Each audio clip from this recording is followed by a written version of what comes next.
This is the matter of Epochal Enterprises versus LJ Encinitas. With me on this panel are Justice O'Rourke to my right, Justice Kennedy to my left, and you identify yourself there. You go ahead. Good morning, Your Honor. Daniel Watts for the appellant, Epochal Enterprises. Do you wish to save any time for rebuttal? Yes, Your Honor. 5 minutes, please. 5 minutes. All right, you may begin. Thank you. I'm here, and my client's owners are here observing as well. Okay. We're asking the court, of course, to reverse the trial court's order granting judgment, notwithstanding the verdict for the defense. The brief covers a lot of issues with the case. I'm going to focus on 2 this morning. The trial court cannot and should not have interpreted Section 10.6 of the lease as absolving the landlord for liability for failure to disclose asbestos.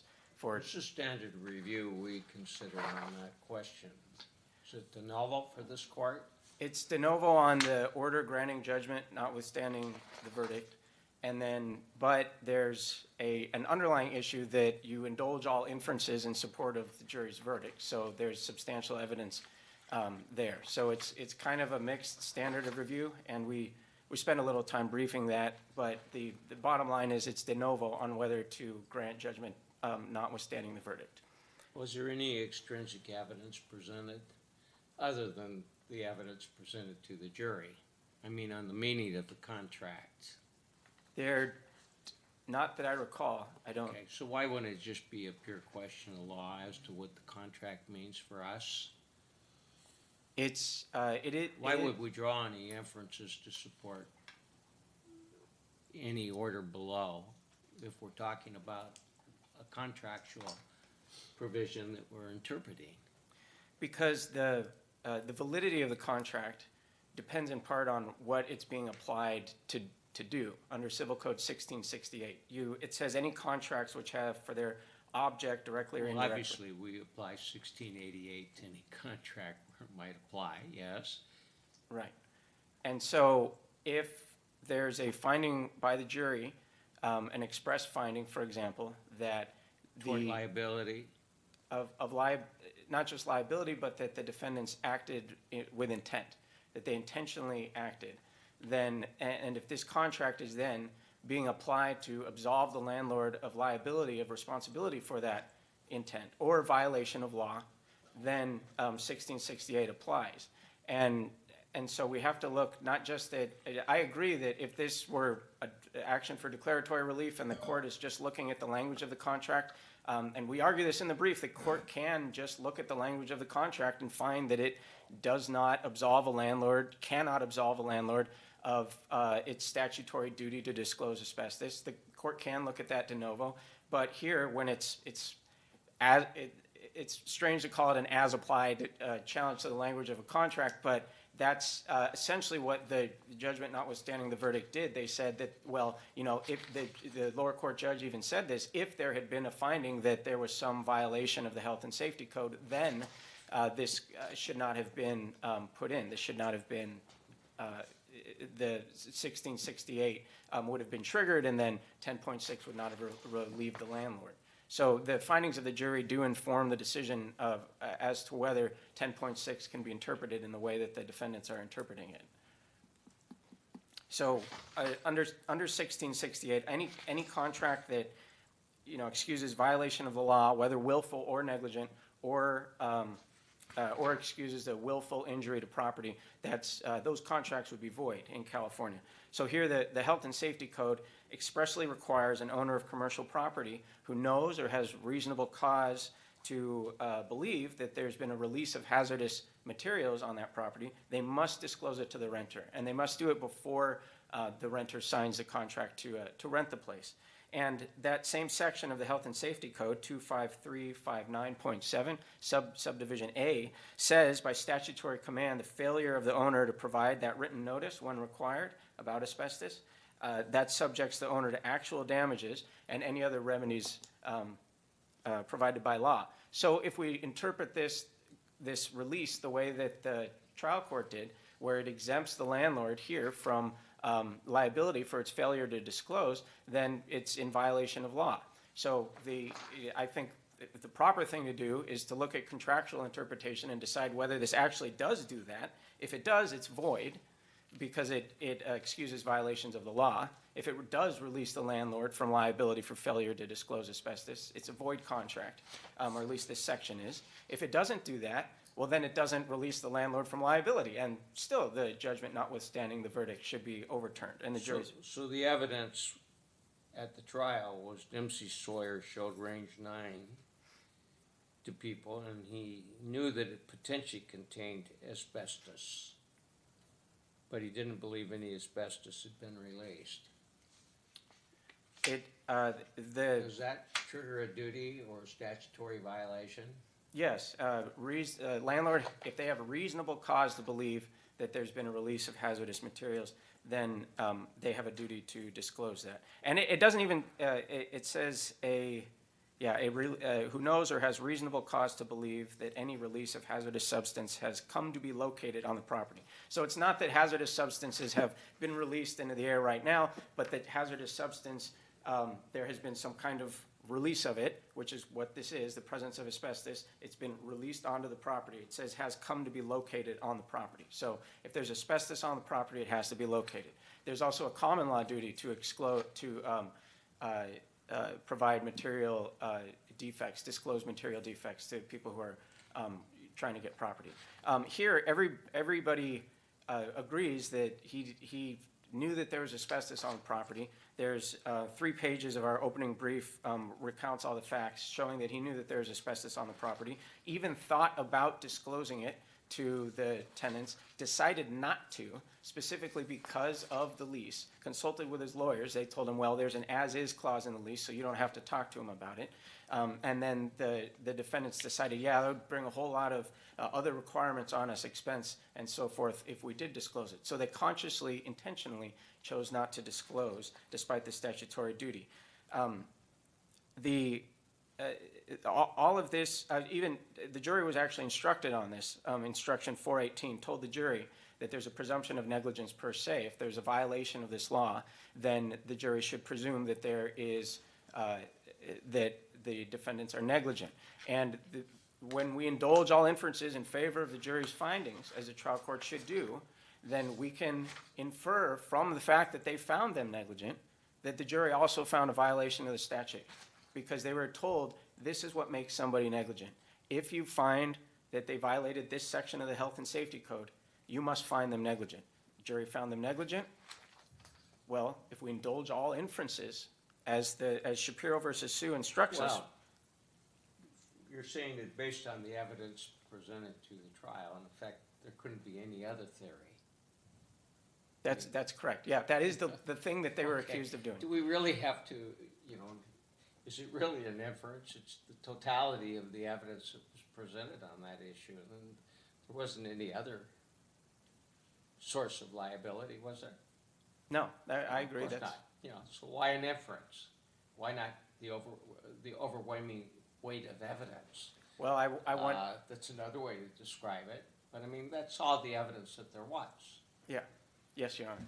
So you're saying, so if we go ahead and uphold what the court did, we're in effect ignoring the law. That's correct. And what makes this provision invalid under California statutory law. That's correct. It makes Seems very straightforward to me. I agree. I mean, the argument, we haven't heard from your opponent yet, but. I want to make another point that the jury, it's not just violation of law, it's also intentional wrongdoing. There was an express finding of intentional wrongdoing. And so that's an independent reason to invalidate this provision. This provision cannot excuse a defendant's intentional wrongdoing. Page 481 of the record, there was a question asked of the jury. Did defendants intentionally fail to disclose the facts that Epochal Enterprises did not know and could not reasonably have discovered? The jury answered yes. So there was an express finding of intentional wrongdoing. Now, there are other questions asked. Did they intentionally make a false statement? No. Did they intend to deceive? No. But they were asked, did they intentionally fail to disclose facts? And that's what they were being accused of, and that's what they did, And the jury said, yes, they intentionally failed to disclose. So that's another reason why under 1668. Let's back up a little bit. Sure. Let's look at this. You're taking the property as is. Why should that be exculpatory? In effect, that's what the claim is. Well, you don't have to disclose anything. It's as is. Does an as is provision excuse you from complying with the law? It does not, Your Honor. There is still that legislative statutory command that the defendants must disclose asbestos. You cannot contract around it. It's against the public policy in California. Otherwise, that clause would appear in every lease and nobody would ever disclose asbestos because there's a big problem with that and it makes buildings less marketable. So that's why there's that statutory command. You can't contract around that. But the court, so that public policy reason is a good reason to overturn the judgment notwithstanding the verdict order. But there's also Counsel, you asked for 5 minutes rebuttal. You're kind of at that stage, so. all right. I'll reserve the remainder of my time. All right, you may do that. Thank you.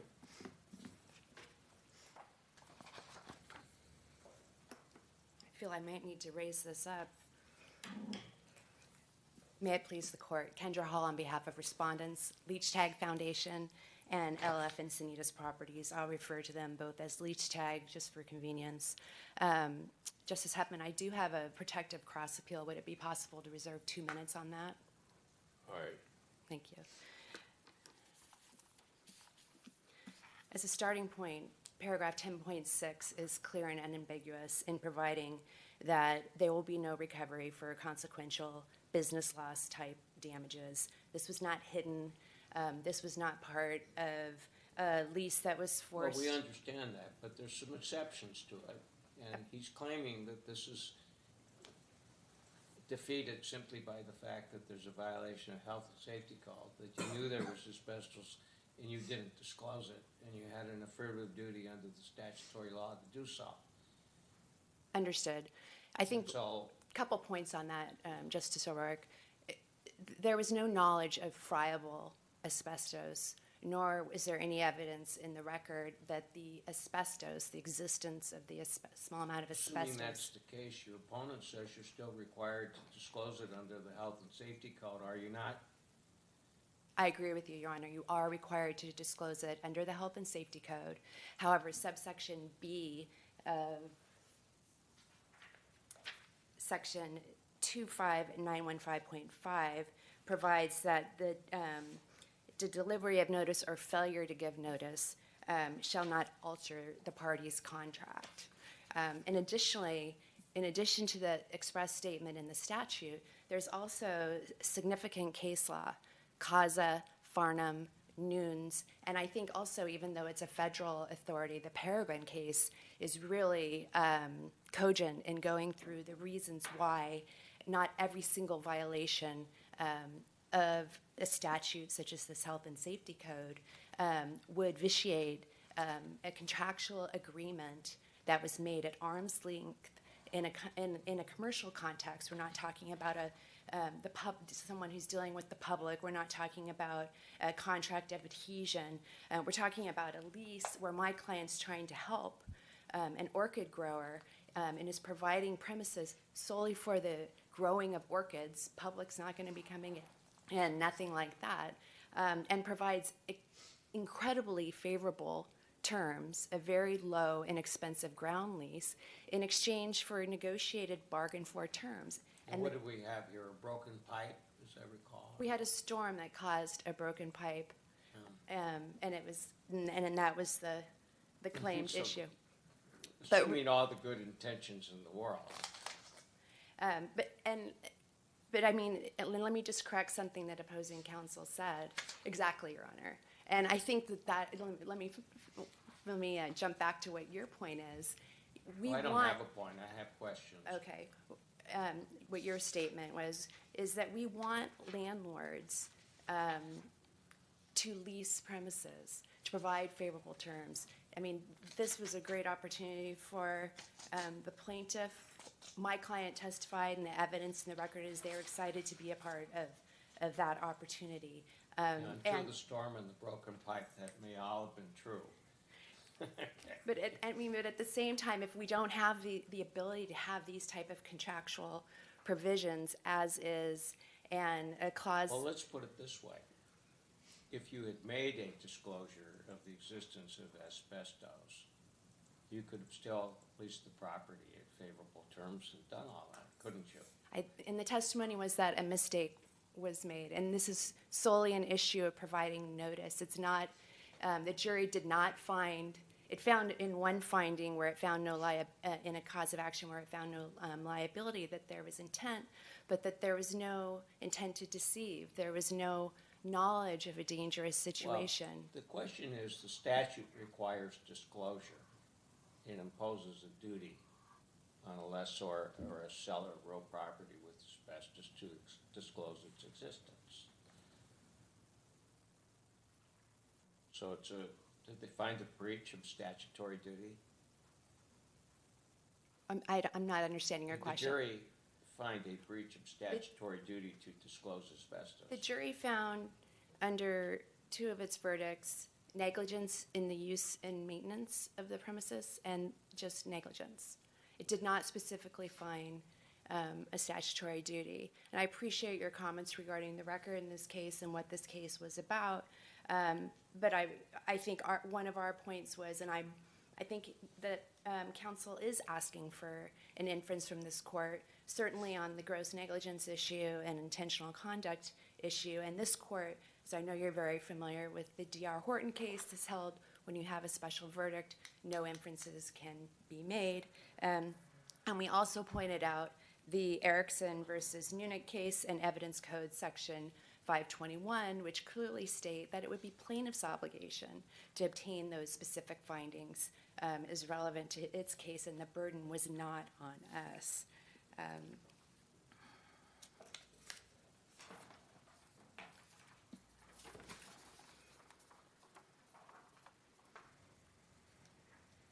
And going back to one issue, counsel has indicated that the trial court did not analyze in granting the judgment, notwithstanding the verdict, whether or not a health and safety code violation here was enough to fall within Code of Civil Procedure section 1668.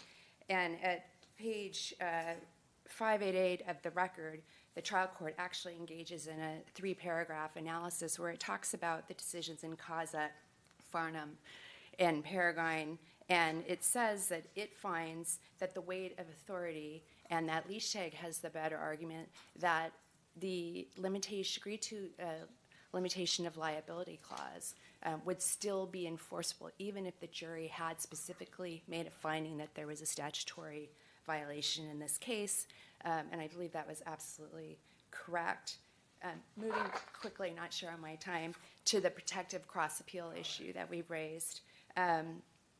We brought a challenge to the jury's verdict, an award of other past economic damages of $7,700. And we've briefed in detail, I've gone through the evidence that they're actually, and I know it's rare, a substantial evidence challenge, we would not bring one, except for in this case, there really is no substantial evidence that anything was sought other than lost profit damages. And the jury issued its award of $144,000 in lost profit damages. And then this other past economic loss, which has no foundation or support in the record. And so for that reason, if the court were to, for some reason, disagree and reverse the judgment, we would ask that it consider this secondary issue and address the past economic damage award. And we also had a motion for new trial pending that was rendered moot, and so we would request instructions on remand regarding that. Further question. This is a lease between two commercial entities. Are you claiming that there is no public interest involved? Even though we're talking about failure to disclose asbestos? In this particular factual scenario, yes. So the actual statutory obligation to disclose asbestos does not apply in a commercial lease between two commercial parties? So Because no public interest is implicated? I think that the cases that talk about public interest, for example, there's a case involving Delta Airlines and the manufacture of airplanes, of course, that carry people. And the court in that case found no public interest as between the two commercial entities contracting for the construct of that airline. Here, the lease is for growing orchids. We're not talking about exposing the public to asbestos. So I think, respectfully, I would disagree that there is a public interest in this case. And secondarily, the opening brief really did not raise that issue or go through any of the Tunkel factors that would be necessary to establish that as a ground to override Code of Civil Procedure 1668. So we request that the judgment be affirmed, and I would sit down unless the court has any other questions. There appear to be no further questions. Appreciate it, thank you. All right, counsel.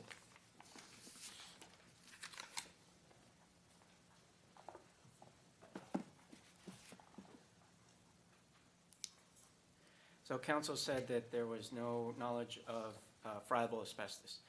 Page 15 of our opening brief, we cite where there was testimony showing that there was friable asbestos. They knew there was friable asbestos in the joints of the heating system on the property. They knew there was also inert asbestos in certain portions of the property. The defendants read a lab report during escrow when they bought the property showing asbestos. They knew about the existence of inert asbestos on the property when they bought it. So Okay, now, assuming all that is true, same question. These are commercial parties. Why is there public interest implicated? because there's still, the health and safety code section that I cited only applies to commercial entities. This is, so when they say, oh, the commercial entities should be able to contract out of this, the legislature doesn't think so. That's why they put a statutory requirement that they have to disclose it and a statutory entitlement to the tenant to In other damages. words, the specific governs the general, as Ye- we say in, when we apply two conflicting statutes. Yes, and commercial entities aren't exempt from public policy. You can't, like, imagine an employer and employee who sign like, you take this employment as is. If there's racial discrimination, you assume the risk. You can't do that. It's a commercial transaction. Same thing with, public contracting and such. Failure to give notice, they cited a section that said the failure to give notice doesn't alter the terms of a contract. That is a red herring, irrelevant. We're not saying that it alters the terms of the contract or changes what the contract imposes, the duties on people. We're saying that there's an independent statutory and common law duty to disclose something like asbestos to the tenant, and that can't be overridden. So it's true that this doesn't affect other things in the contract, but it is still something that the landlord has to do. It's required by law. They said, also that even if these were commercial actors who had the ability to shift the risk of something the legislature says you can't shift the risk of, they would still have to disclose what that risk is. It doesn't say asbestos in here in the limitation of liability clause. It doesn't say negligence. And so how can two commercial actors at an arm's length transaction fairly allocate the risk of a certain occurrence from happening if one of them doesn't know what the risk is and the other does? So in all those cases where they uphold a shifting of liability between commercial actors, the risk has been disclosed. Those two people, those two commercial actors know what that risk is. Here it wasn't disclosed, and that's the whole point. If you don't know something, you can't waive your right for damages from it. That's, Civil Code 1542. If you don't have a knowing waiver of a right, if it's not disclosed, then that undisclosed claim still survives.